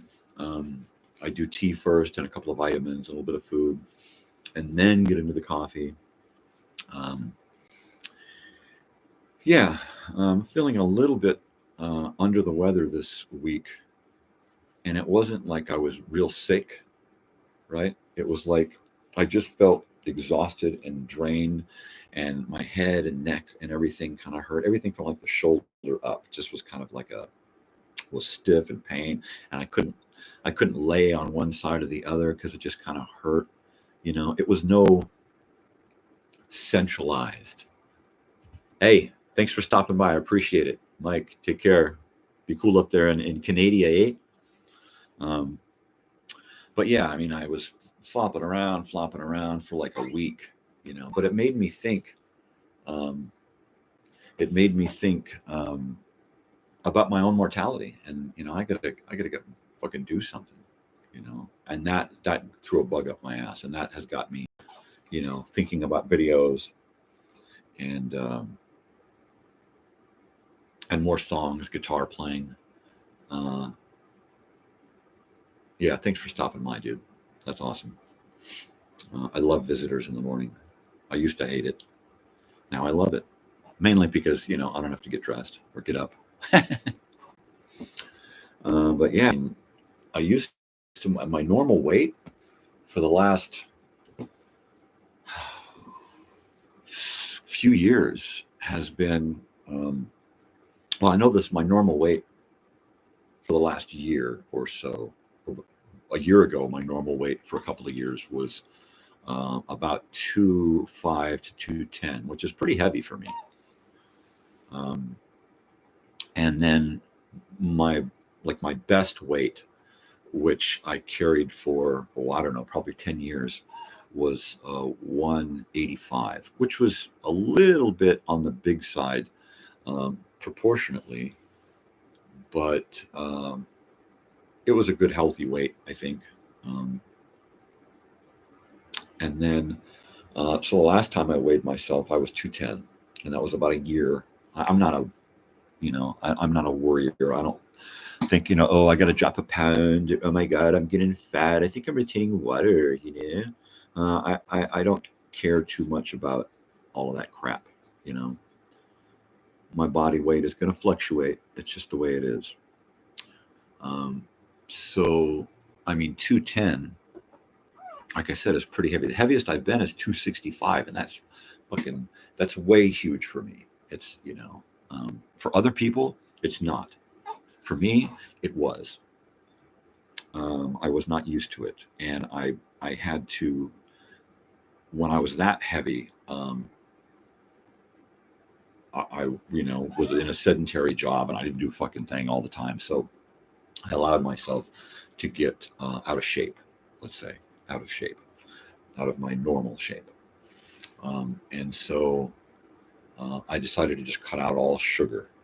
And it only took me a couple of months cutting out all sugar. It was like I was on, sugar-free everything and water and nothing that contained sugar in it. I just, it's all about the willpower, baby. And I came way down. It was amazing. And then I would kind of fluctuate. I would fluctuate between 185 and 200. And I would kind of, bob up and down. The holidays, in the winter, I would put on a few extra pounds and I'd get up closer to 200. In the summertime, I'd be more active, doing stuff, working. And I would be down to 185-ish or less. And so I weighed myself last night because I got out of the shower and I was standing there and I looked down and I could see my feet, right? Which is, it's a weird thing, I guess, if you're used to not seeing your feet. You're used to having to lean over or suck your gut in or push your belly in to look down and see your feet, right? And I looked down, I stood up straight and I looked down and I could see my feet and I didn't see my belly in the way. And it was like, wait a second. And I had a belly. I could see my belly. I could see the Dunlop and my longhouse on the sides, And I looked at my wife and I said, have I lost weight? And she's like, I don't think so, because, we're used to seeing me with a flabby belly and I still got a flabby belly. And so I went in and weighed myself, and I was 178. And I gasped. I did. I actually gasped. And I went and asked my wife, I said, so how much do you think I weigh? You know? And she's like, I don't know. You know? And I don't remember what she said. But after I told her, she said, well, she was going to guess 180, which I would not have guessed 180. I would have guessed 190 at the least. But yeah, that was weird. So I decided to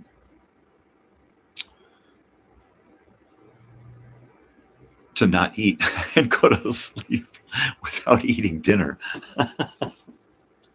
Of course, because I got so wrapped up after lunch, I got so wrapped up in my pre-production stuff that I totally skipped dinner. I mean, I literally put on kung fu movies and sat here and did research and worked on, you know, props and design and stuff. And I finally looked up and it was like 9 o'clock. And I was like, oh shit. I got to take a shower and go to bed so that I can get up and do this, right? Because this is, 5 a.m. Pacific Standard Time. This is friggin' early for me. I'm getting up. I never used to get up before the sun unless I was going out and doing a job somewhere. And construction, handyman stuff, it's early work. It usually is. Especially in the desert. You want to get out and get working before the sun comes up so that you're done with the day before the sun is high in the sky, because once it gets high in the sky, you're roasted. So I would get up early, be out working by 6, and be done by noon, and call it a 6-hour day, right? And then that way you don't have to deal with the heat of the day. And if you're going to work 2 more hours, you do it indoors somewhere or in the shade. But yeah, I mean, it's amazing how much you find you miss something once you get to go back and do it. And I actually missed getting up early and having this early time. The only bummer was that early time usually required me to get my shit together real quick and get the fuck out of Dodge and get to work. And that was okay, because that's the guy I was and that's what I was doing. That was what was required of me to be a responsible adult father and husband. Or just a, productive member of society. Yeah, I enjoyed it, the getting up and the being awake early part, and then getting out and getting my shit over with early. There's nothing like getting your work out of the way so early in the day, especially in the summer. You get it out of the way so early in the day that after lunch, you have so much daylight, like before 9 o'clock p.m., right? 8 to 9 o'clock p.m. You have a whole 8 hours of the day, the daylight, to actually do a whole other job, right?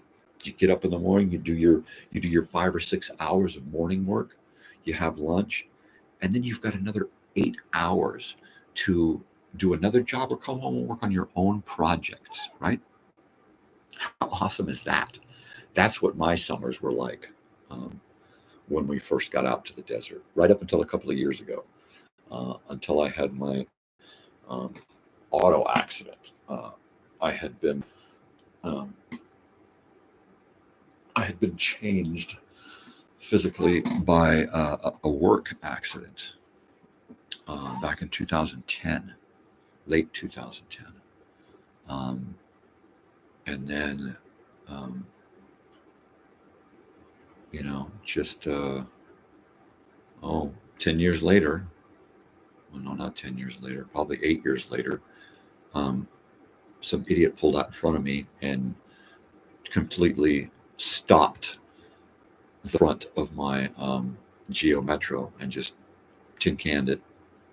And it, from one injury to another, because I was never going to recover from the first injury, and the second injury just exacerbated everything and made everything worse and just magnified the problem. Not to mention, my poor little Geo Metro. But yeah, so I got out of the whole working thing gradually, and now I just scrub toilets, clean kitchens, make beds, that kind of stuff, sweep floors, because, like I said, I keep my life low profile, so I don't have a lot of shit to deal with. We can set aside a little money. We can take care of our bills. We can have a little fun. We can help who we can help, and we can take care of our animals. You don't need much in this world. It's the wanting that gets you. Needs, we are actually required by law now to need more. Okay. They have thrown so much bureaucracy at us lately that, or so much corporate greed that you have to really pay everything for everything. You coming and going, they get you coming and going. You're constantly throwing money out the fucking window because that's what they want. They being the corporate machine. All they want is ignorant consumers. That's all the world out there requires of us humans right now, is ignorant consumers. That's it. That's why schools, the education system sucks, especially in the United States, where we've let capitalist greed and corporate monsters take over, right? But that's what they want. They want us dumb and greedy. And if they can get us to hate each other, then they can sell us more crap or sell us on more crap, on the ideas of, whatever bullshit they're trying to pull over on us. So yeah, I try to stay away from that bullshit. Yeah, I go to Walmart, I shop at the big stores, I like to go to the mall, I like to buy on Amazon and eBay, but I really try to limit myself because I know the ultimate, their ultimate goal and the ultimate outcome for me. They want to put me in hock, and they want me to be in debt up to my eyeballs just to feel good about myself, right? Or to have all the little things that they want me to have. No, I don't go in for that. I just don't.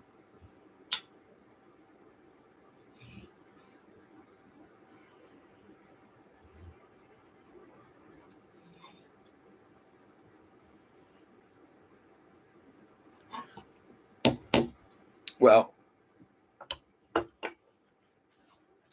I'm really happy about my 46 subscribers. No, really. You guys, you have no idea what this means to a no-talent hack like me, to have 46 individuals acknowledge that I don't completely suck, right? That's awesome. It makes this old guy feel pretty good. Pretty good. And I'm 4 subscribers away from being allowed to go live on my phone through YouTube. And that's just what I'm I'm being told by YouTube when I try to sign on my phone from wherever I'm at. You need 50 subscribers to do this, man. It's like, okay, well, that sucks. But look, I'm 4 away now. It doesn't suck anymore. This is possible. This is going to happen.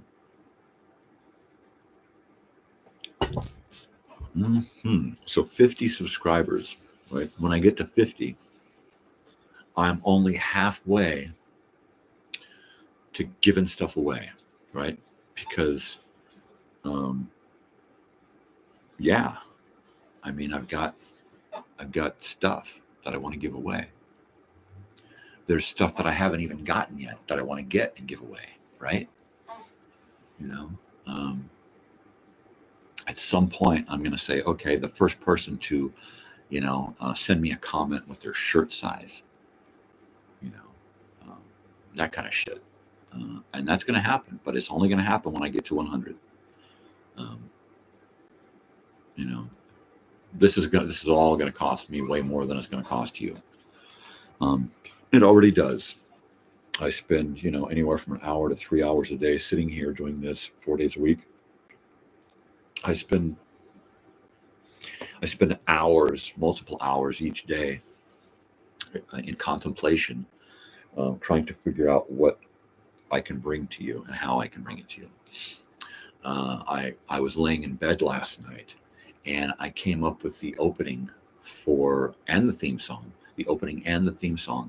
for Going to Buy Records, right?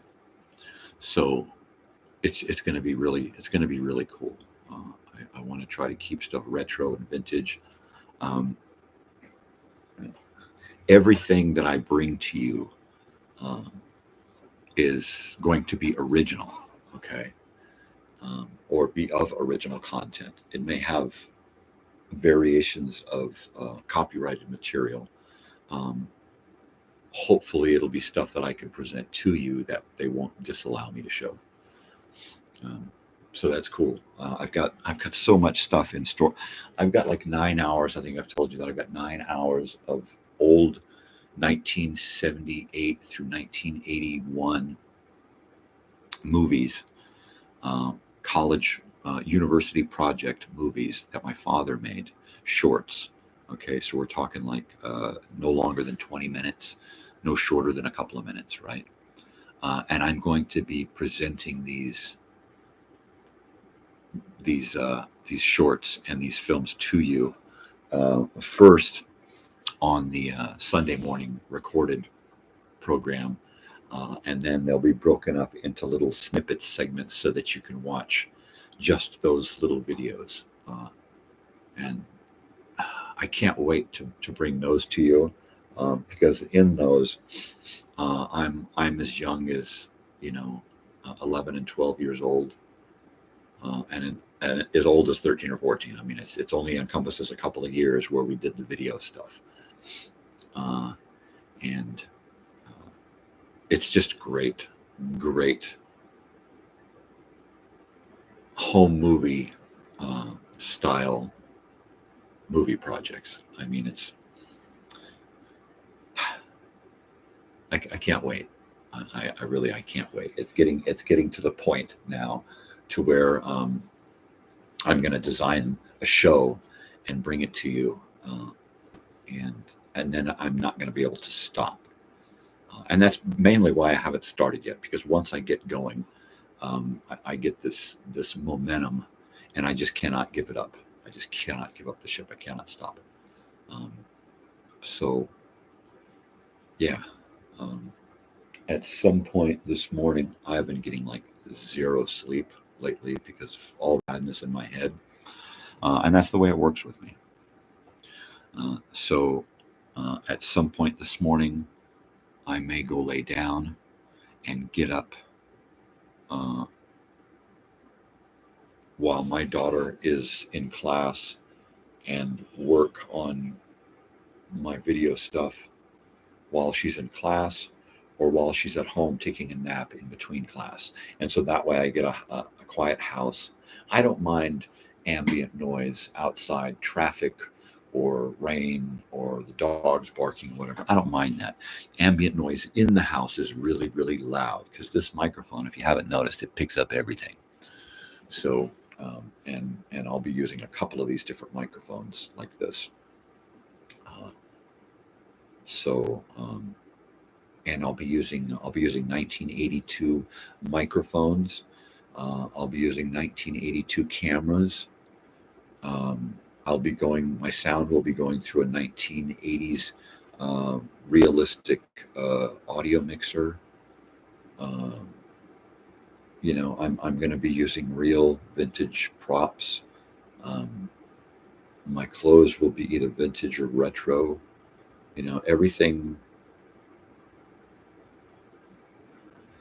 Everything that I'm doing is for you guys. Of course, I'm having fun doing it, so that's what's for me. But I really hope you guys enjoy this, because I am, and I really have yet to get rolling, and I'm just having a blast. And I really enjoy these mornings. These mornings mean a lot to me. They get me motivated. They give me a sense of direction.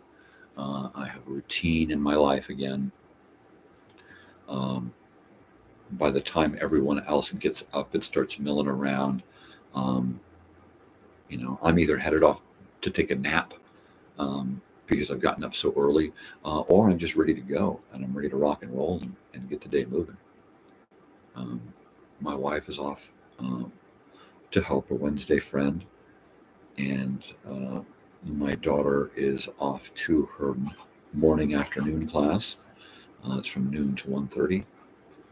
Then she comes home, takes a nap because it's Wednesday.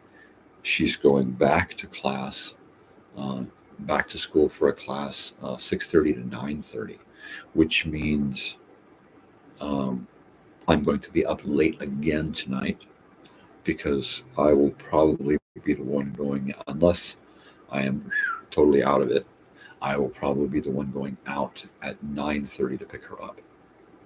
Which is cool, because that's the time that I crank up Sirius XM and I find those songs that I want to research. I'm right now, I'm working on, what am I working on right now? I won't tell you what, but I'll tell you who. How's that? Well, I'm working on me. There's a couple of songs here that are me, and I'm trying to get them dialed in so that I feel comfortable about presenting them to you, or for an open mic. So I'm working on a Bob Dylan song. I'm working on a James Taylor song, and I'm working on a J.D. Souther song. I also have been working on Steve Miller, Rolling Stones, Neil Diamond, REO Speedwagon, Freddie Blassie, Jim Croce, Colt Seavers, Elvis, Neil Sedaka,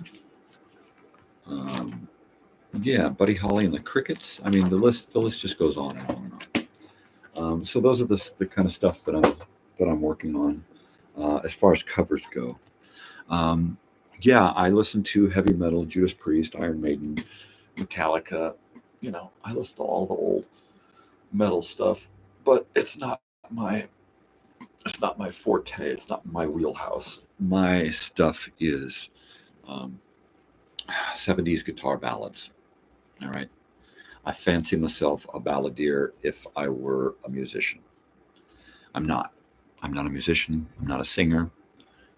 I like to noodle with the guitar, and I like to croon like alfalfa. I'm never going to do this professionally, even though I had aspirations when I was young. No, I'm just doing this because YouTube lets me get on here and do this shit. I am still totally blown away that I get away with sitting here on my own TV show, smoking pot and talking my shit and telling my fucked up old stories, it's like I'm in a whirlwind. It's just crazy. It's crazy, but it is such a blast.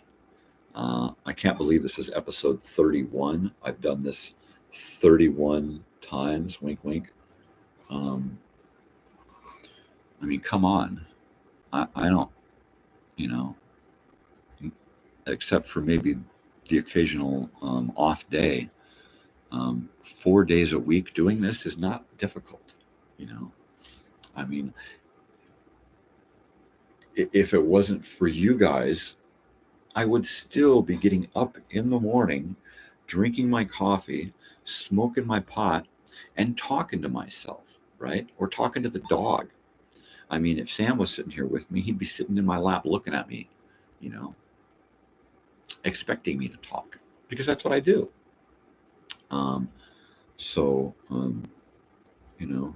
I've had people in my life who have, had the unfortunate opportunity to spend mornings with me.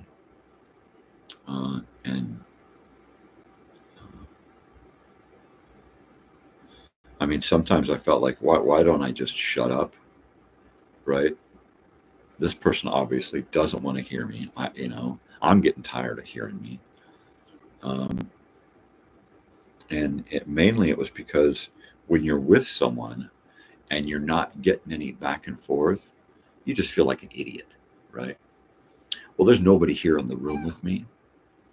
And I can feel comfortable talking because I know there's a potential of somebody listening. And that's cool. But mainly, like I said before, I'm doing this for me. I'm doing this for my family. I'm doing this for posterity, for old friends and acquaintances, and for new friends and acquaintances. This show is for me. This is a show about me, for me, and a way for you to get to know me, especially, but also a way for me to get to know you. And I like the potential for that as well.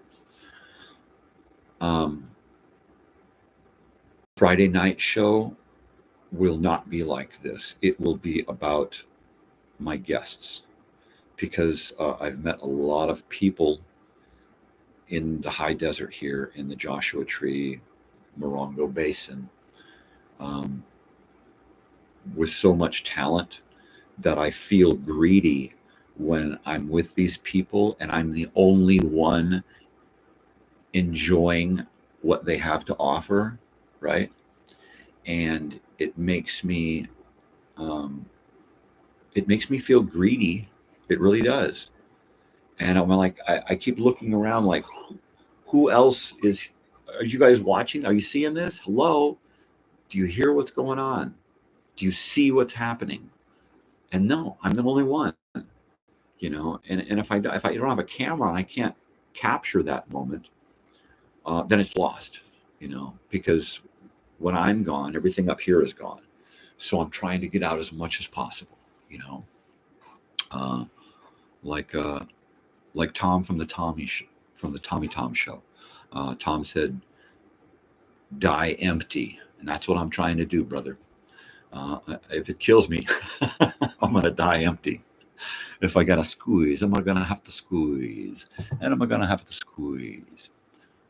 So yeah, I'm squeezing, baby. I'm squeezing like a tube of toothpaste. I'm just gonna squirt it all out and then roll the end up and just keep pushing, dig in there and dig the rest out. I am gonna die so friggin' empty. So, a video project in the works. I'm working on one song in particular, along with the one that I bombed. So I'm going to continue to play Lucille into the ground until I can play it on a street corner with cars honking and an accident happening, and I'm not going to stop. I'm not going to forget anything. So I'm going to work on that, and I'm going to work on that Bob Dylan song. Oldie but a goodie. All we are is dust in the wind. So yeah. We're going to do that. We're going to do that. Now, the Bob Dylan song, I really want to do that one with more than just the guitar. I don't want to sit in a room and, get help to record all of the instruments and track everything and do that. I really, really, really want to play a song live with a drummer and a bass guitar player and a lead guitar player and maybe a slide guitar, harmonicas. I want to play an actual song, like I wanted to play back when I was a kid. All right. And when I was young, I tried out for a couple of bands 3 or 4 times, and never made the cut. But I wasn't, I was a couch surfing homeless kid, just trying to stay in school. And I really was not devoted to the craft. And so I never had the chance to really play, practice and play a song a bunch of times with a group of guys and then record it live like that. Like, shit used to be recorded, audio and video. So I'm looking forward to getting this song perfect. And I'm also looking forward to trying to get help to record the whole thing live all at once.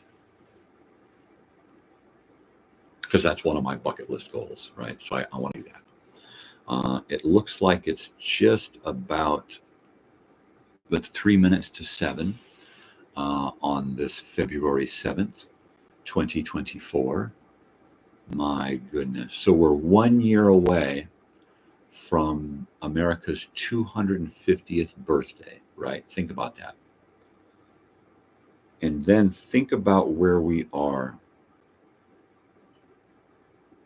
socially. Think about how much divide there is in this country right now. And do we really need, and can we really honestly celebrate 250 years of freedom when freedom is at such a premium in this country? All right. You can't even walk down the streets if you're in certain areas and you just don't belong there, right? People still hate each other for no reason other than the way they look, the way they dress, the way they act, their sexual preference, their religion, their politics, right? Hate. You live on that side of the wall. I live on this side of the wall. Fuck you. You try to come over, I'm going to kill you, right? That's just wrong. So think about that when you think about next year's 250th birthday. Are we really going to celebrate? Is America going to make any kind of deal out of this? We'll see. We shall see. I'm going to celebrate 1976 next year because to me that was awesome. All right. Goodbye, everybody. I'm going to go wake up the wife and call this day quits. The show's in the bag. And I will see you tomorrow morning. Adios, people. I will see you in the past. Hasta mañana. Don't go away mad. Just go away. All right. Take care, peoples. Oh wait, I need mi raton. Donde mi raton? There it is. Okay. Adios. Weirdos.